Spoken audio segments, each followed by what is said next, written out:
How to find hidden apps on iPhone. It's pretty simple and a quick process, so without any further delay, let's jump right into the video. First thing first, in the home screen, swipe all the way to the left. Once you're in this page, scroll all the way down to the bottom of the screen and then click on Hidden. It will scan your Face ID. Once you have scanned the Face ID, it will show you all the hidden applications. If you want to unhide, tap and hold and click on Don't Require Face ID. Once again, it will scan your Face ID. And there you go. You can see that this application is not hidden anymore.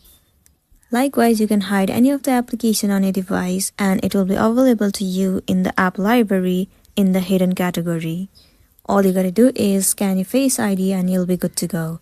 So that's the end of the video. If this video helped you, give it a like and check out our next tutorial.